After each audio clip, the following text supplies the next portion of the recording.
If Google's search results, for any reason, are biased to favor one candidate or one party, for any reason, that will shift a lot of opinions about that candidate, and that will shift a lot of votes. And in fact, it can shift millions of votes. It doesn't matter whether an employee or an executive at Google did this deliberately. The algorithm alone, a computer program, could be doing this, and it will still affect the outcome of election. Now, there have been a number of leaks recently from Google. There have even been some whistleblowers who are saying that Google has a very strong political bias internally, that they lean left, which I tend to do as well, that they are deliberate. In 2016, I set up the first ever monitoring system that allowed me to look over the shoulders of a diverse group of American voters. There were 95 people in 24 states. I looked at politically oriented searches that these people were conducting on Google, Bing, and Yahoo. I was able to preserve more than 13,000 searches and 98,000 web pages, and I found very dramatic bias in Google search results, not Bing or Yahoo, just Google's, favoring Hillary Clinton, whom I supported strongly. But the point is, I reported what I found, and that level of bias was sufficient, I calculated, to have shifted over time somewhere between 2.6 and 10.4 million votes to Hillary without anyone knowing that this had occurred. Well, if you go onto Google and you type in anything that's election related, and that could be hundreds of things, you type in immigration, or you type in the wall, or you think of all the things that are related to elections. The point is, you end up with some search suggestions that are flashed at you as you're typing. We now know that those search suggestions have a very, very powerful effect on people, and that they alone can shift opinions and votes dramatically. And then search results appear below, and the point is, if there's a bias in them, which means if a search result that's high up on the list, if that takes you to a web page that makes one candidate look better than another, well, if you're undecided and you're trying to make up your mind, what we've learned is that information posted high in Google search results will shift opinions among undecided people dramatically, because people trust Google, and they especially trust high-ranking search results. That's why 50% of all clicks go to the top two items. We found a very dramatic pro-Hillary Clinton bias on Google, but not the other search engines, and in all 10 search positions on the first page of search results. That's quite dramatic. What Google tends to say in these kinds of situations is it's an organic phenomenon. Organic, like organic food, like organic is good. So it's organic, meaning it's all generated by users. It's entirely the fault of users, and the fact is, well, the point is that's nonsense, because in the controlled experiments I run, I determine, which candidate is favored in search results, or I can mix up the search results so they favor neither candidate.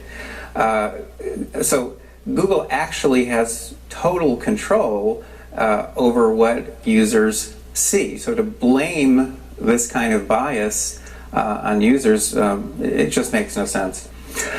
Well, people create the algorithms to begin with, for sure, and as one of the recent whistleblowers from Google has said, we make our algorithms do exactly what we want them to do. But the fact is, Google also acknowledges adjusting their algorithm at least 600 times a year. And we also now know for sure, because of leaks, that Google uses blacklists internally, and that they also do re-ranking, de-ranking, fringe ranking. They're constantly making manual adjustments to what we see. So they have control. Whether they deny this or not, they have complete control over what we see, and if there's bias, favoring one candidate or one party or one dog food, the fact is they have control over that. Well, it's a matter of record that their top executives and most of their employees have a very strong liberal bias. I sympathize with that. I don't like the fact that bias is getting expressed in a way that's really, in my opinion, interfering with the free and fair election. But typically 95% or more of donations from Google go to Democrats. The former head of Google, Eric Schmidt, offered in writing to run Hillary Clinton's tech campaign in 2016. Hillary Clinton's chief technology officer is a woman named Stephanie Hannon. Right before she came over to Hillary's team, she was an executive at Google. And Google and Alphabet, its parent company, they were Hillary Clinton's largest donors in 2016. We did some monitoring in 2018. This time we had more than 160 field agents. We deliberately focused, because it's a midterm election, on 3 staunchly Republican districts in Orange County, California, thinking perhaps maybe if there is something going on with search results, maybe we'd pick it up in those counties. In all 3 counties, the Democrat won, so they were flipped.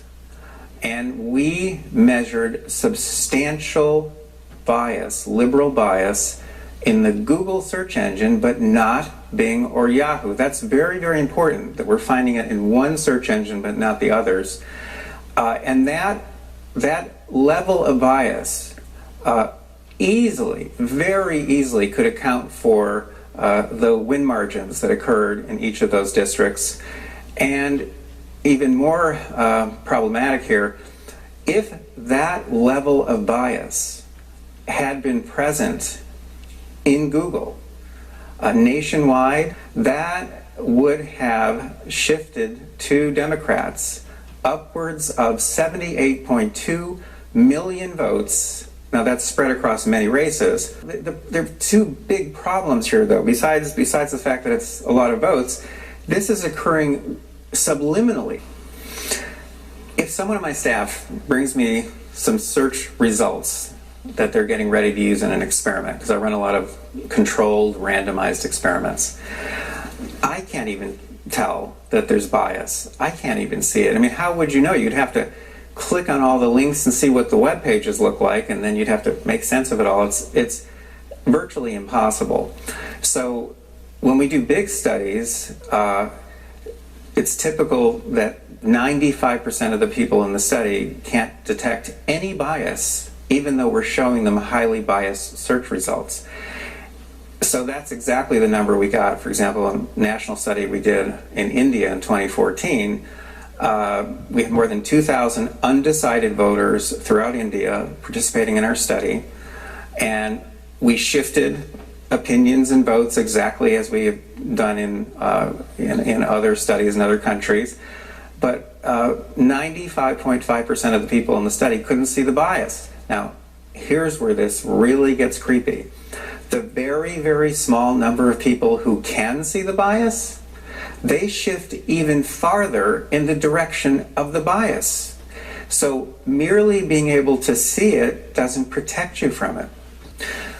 Well, normally that's right. There is no paper trail. That's exactly right. In fact, internally at Google, we know this from an email that leaked to the Wall Street Journal last year, they call these ephemeral experiences. Well, that means, you type in a search term while you're typing, they're flashing some search suggestions at you. Those are very powerful manipulators. And the point is they're just flashing at you and then they disappear. Then search results appear and maybe you click on something and then that disappears. It's ephemeral. It's short-lived. It's not stored anywhere. Can't get your hands around it. No. And once it's gone, you can't go back in time and reconstruct it. And they know this. I mean, we know this now from some of the leaks. They understand the power that ephemeral experiences have to shift opinions on anything and to shift voting preferences. 2016, I built the first ever system to preserve ephemeral experiences. And what I was preserving in the months leading up to the presidential election was search results on Google, Bing, and Yahoo. Basically by looking over people's shoulders with their permission and capturing that stuff before it disappears. If you don't have monitoring systems in place, all of these ephemeral experiences, they're gone. So the programmers, the executives, they understand how this works full well. But the point is, once these ephemeral experiences have an impact on people, they disappear and authorities cannot trace them. Well, I don't think Google or Facebook or these other tech companies actually went full out. I think they held back. There are a number of things that I study now beyond search results, which can also be used to shift opinions and votes, to flip elections. There are many indications that a lot of these techniques were not being used. I think they were overconfident. They were certain that Hillary Clinton would win. I think they were more aggressive in 2018. I have some evidence to support that. And I'm pretty sure in 2020, they will go all out. In other words, they'll use every possible technique. Google knows full well that more Democrats and left-leaning people, like myself, use Google than Republicans do. They know that. They know the exact numbers. So they know that if they present a go vote prompt, they know that's going to have a bigger impact on Democrats than Republicans. And I calculated that one manipulation in 2018 gave at least 800,000 more votes to Democrats than to Republicans. But that's an example of another kind of very, very subtle manipulation, which on its surface doesn't even look like a manipulation. It looks like a public service. I'm sure right now, for example, they're having an impact on who's registering to vote. They're going to impact the way the primaries go. They're going to have a big say in who gets nominated by the Democrats. So they're using this power, at least that's what the whistleblowers and the leaks suggest. They're using this power that I've been studying for a long time now. They're using it. And it's not just on election day. They're going to be using it every single day leading up to election day. Well, first of all, you have to be insane if you're actually using Google.com. You have to be nuts. I mean, I use Bing personally, but Okay. that's just me. All right, well, I'm saying because, we haven't even talked about the surveillance problem, the massive tracking that's occurring, the censorship problem, and so on. What I'm saying is you shouldn't even be using Google.com. You shouldn't be using Gmail because that's a surveillance tool. You shouldn't be using Chrome. That's another surveillance tool. So, but the point is, what do you say to people who are using these things? You say, look, just the surveillance issue alone should make you think twice. This goes way beyond propaganda or any kind of manipulation that's ever existed before in human history. For example, you start to type a search term in that box, the search box. In fact, your viewers can do this right now. My research shows two things, and I'm going to tell your viewers how they can test this. My research shows that just by manipulating the suggestions they flash at you as you're typing, we can, in our experiments, turn a 50-50 split among undecided voters into a 90-10 split, with no one having the slightest idea that we've manipulated them. And we're doing this just by manipulating the suggestions we flash.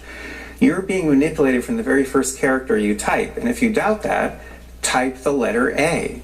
Because if you type the letter A, there's a pretty good chance that when those suggestions flash at you, in the first, second, or third position, you're going to see Amazon. You might even see it in two positions or all three. Because Amazon is Google's largest advertiser. And Google sends more traffic to Amazon than any other traffic source. These are business partners, and Google wants you to go there. And they're constantly nudging you with these suggestions, and then when they finally show you that list down below, believe me, they know what they're doing. They understand the power that those search suggestions have, the search results, the answer boxes. Well, I've calculated in 2020 that there are actually about 15 million votes on the line. That's how many votes that could be shifted, possibly, by these very subtle, largely invisible online techniques. Well, if they would allow companies to buy the influence that they are actually having, it would be in the billions. It's priceless, really, because again, they can do things on a massive scale that no company, no PAC, no campaign can do, and they can do things invisibly. That's hard for a campaign to do, and they can do things in a way that leaves no paper trail.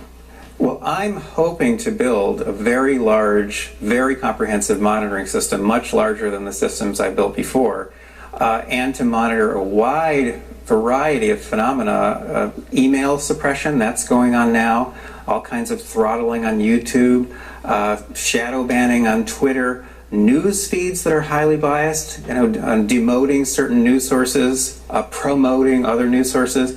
So I'm hoping to build a very big system with a very large number of field agents in all 50 states to keep an eye on what's happening and to use artificial intelligence to spot these shenanigans as they are occurring. Now, if I'm unable to build that system, we will never know why the winner won. We'll never know. Let me ask you this, though. The media, the mass modern media, their reception to your findings, how's that been? Well, until a couple weeks ago, the reception was pretty good, but a couple weeks ago, President Trump tweeted about some of my findings from 2016. He got a couple things slightly wrong. Then Hillary Clinton tweeted back at him saying my work had been debunked and that it was all based on 21 undecided voters. So it sounds like she got everything wrong. Oh, blatantly wrong. And then, you were a Hillary supporter. A huge Hillary supporter. I have a signed letter from Bill Clinton up on the desk over my wall. I'm a huge supporter of the Clintons. And then mainstream media, which is my media, they all took up her message. And at this moment in time, I'm a pariah. I don't understand how this happened. It makes no sense to me. But that's what's happened. Is it a little surprising to you, being a liberal and supporting Hillary, that you've received the kind of reception you have from the media and other liberal Democrat Party friendly outlets? Surprising is not quite the word. Upsetting. Upsetting, my head is spinning, that kind of thing, yeah. Because you're being personally attacked? I'm being personally attacked, and I've had a spotless reputation as a scientist and scholar for almost 40 years. My work meets the highest standards of scientific integrity, always. That was from the Proceedings of the National Academy of Sciences. It's one of the top journals in the world. And that paper you're holding in your hand has been downloaded from their website more than 200,000 times, and at least as of last year was ranked in the top 1% of all scientific papers in all fields. But no, I don't think many people have read it. And why do you think the media won't read it? I think there's a message here they don't want to hear. At the moment, the tech companies, Google especially, are supporting people who lean left, supporting Democrats, which is, I like those. I like Democrats. But you don't know who they're going to support next year. That's the problem. What I'm saying is, look, I think we should put democracy, our nation, the free and fair election ahead of any party or candidate. That's my message. That's why I've been speaking out. The title of the report for America is The Search Engine Manipulation Effect, SEME, and its possible impact on the outcomes of elections. You can download this on Bing, by the way, if you want to check it out. It's been a great pleasure. Thank you, sir. Thank you.